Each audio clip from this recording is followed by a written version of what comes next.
I have been listening to dating podcasts by Gen Zers. You deserve better.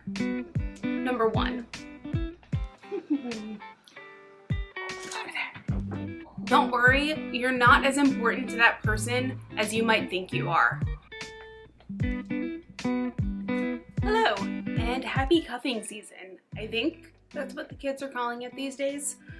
If you're new here, thank you for, joining. My name is Allison. I'm 37. I live on the Upper West Side of Manhattan, and I've lived and dated in New York City for the last 19 years. So, while I am not an expert, I wanted to give the best advice that I could think of and that I have been given and bestow it upon all of you. Admittedly, I was a bit of an idiot when it came to dating in my 20s. It was a combination of anxiety and low self-esteem. So that was my 20s. It was not fun. I had 2 relationships and dated 100 people. That's an exaggeration, but yeah. So I wanted to make this video for all the 20-somethings out there dating in New York City right now. I have been listening to dating podcasts by Gen Zers and some with young people that write in to ask questions, and the questions are just, they're so frustrating, and I just want to be like, you deserve better. So if you are dating in New York City and you think the landscape is garbage, just hear me out. Just a couple of disclaimers before we start. I am currently in a relationship, and I have been since January 2023, but I'm not somebody that's really ever hated being single. I'm an Aries, I'm super independent, so I like doing things on my own. I take myself out to dinner and to the movies and all that stuff, on the regular, while in a relationship, while not in a relationship. So I might be interesting in that way, we'll say. So I've been doing the online dating thing since 2009, when there was really only OkCupid and Plenty of Fish, but I never used that one. I've been on pretty much every dating app since then. Mostly the 4 main big ones: Hinge, OkCupid, Bumble, and Tinder. I also once dabbled on Meet Mindful and JSwipe, but just for very short amounts of time. Lastly, I'm a heterosexual woman, so my advice might be a little bit heteronormative. While I will say him or the guy many times, I think this advice is applicable to just humans in general, but I apologize if this doesn't apply to you. I can only give advice on what I know, and that has been heterosexual relationships. Okay, let's get into the advice. Number 1, be straightforward. I think it is key if you are looking for a meaningful relationship to be straightforward about who you are and what you're looking for. You can't change anyone, no matter what you've seen in rom-coms. Be your own person. It's a big turn on. My boyfriend once said he dated a woman who did a complete personality switch a year into their relationship because she had been mirroring his personality for the first year. I didn't even know this was a thing. Believe it or not, just be yourself. That is how you have the best possible chance for a good outcome and getting what you want. It's by just being yourself, because why are you going to waste your time being somebody else? You will attract somebody that doesn't actually like you for you because they don't know you. Number 2, get off the apps as soon as possible. This had happened to me so many times in the past on dating apps. You just endlessly message, and then you never actually end up setting up a date. It's so frustrating, and it's such a waste of your time. This also applies if you are endlessly texting them after exchanging numbers. It's not the same as talking to someone over the phone or meeting them in person. Stop this meaningless texting, chit chat for a little bit, say hi, and then set up a date and go from there. Number 3, talk to them on the phone or FaceTime before you meet in person. Before you waste your precious time and money meeting someone in person, please, for the love of cats, talk to them on the phone, or better yet, FaceTime with them.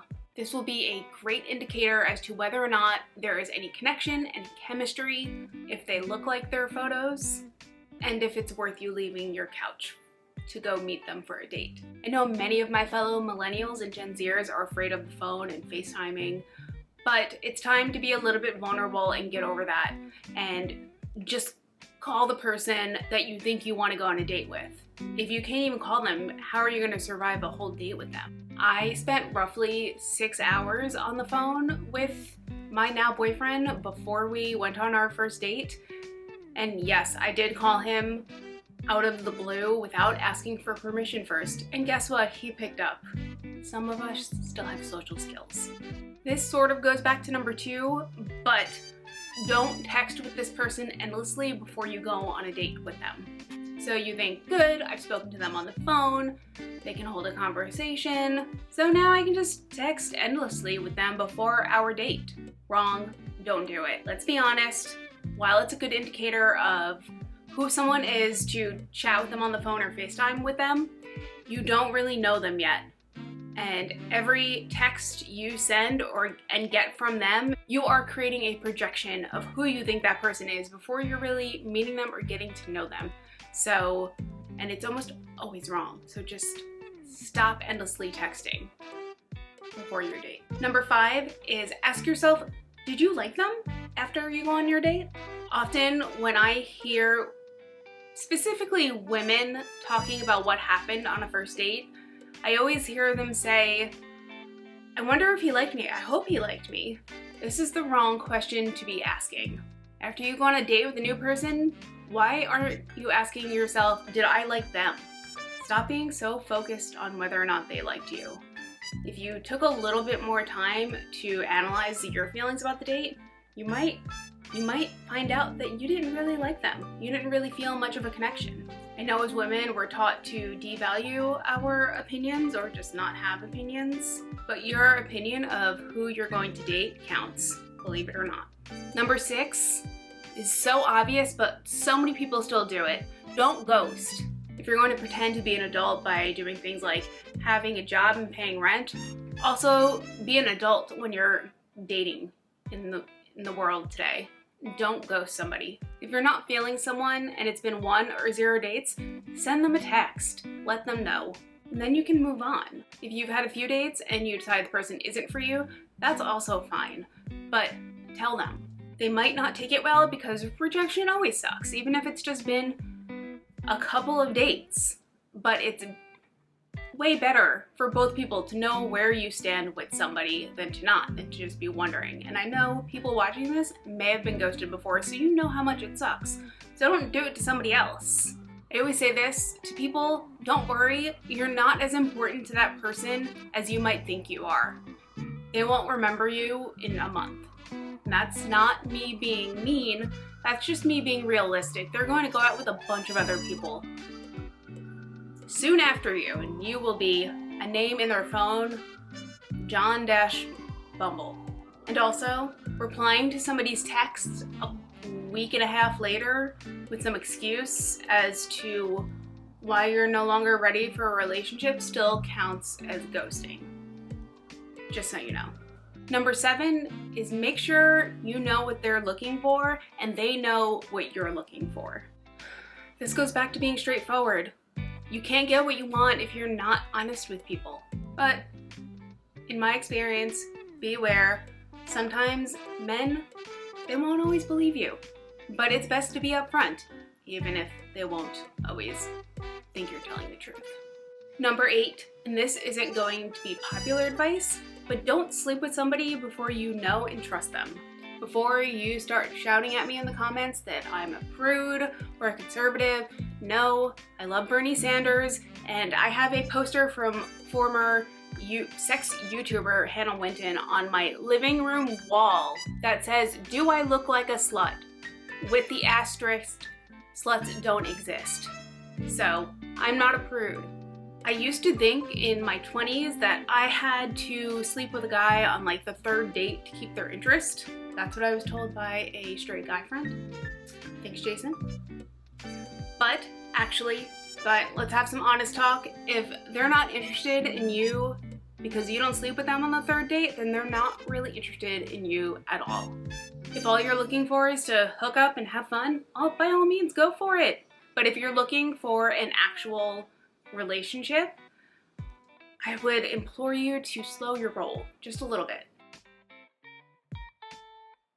So when I went to edit this is an editor's note from a couple of weeks later. When I went to edit this, I realized that some of the video footage had gotten lost and 3 of my tips had not made it into the video. So let's roll it back a little bit. And number 9, when you're ready to sleep with them finally, after you hopefully know them and, can trust them, ask them when the last time they were tested for STDs was. This is pretty simple. Be safe. I don't know, hopefully they're a good person and they've been using protection, but you never know. So ask them. Be ready for them to ask you the same thing and to get tested if they haven't been tested in the last 6 months here.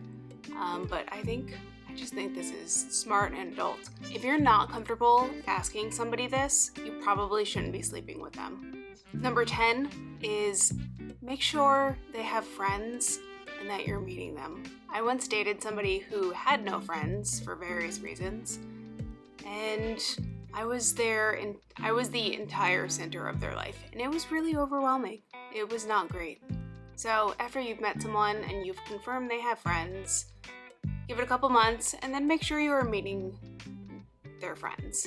I dated somebody for 8 months last year and I only met one of their friends and they never met any of my friends, so that was annoying.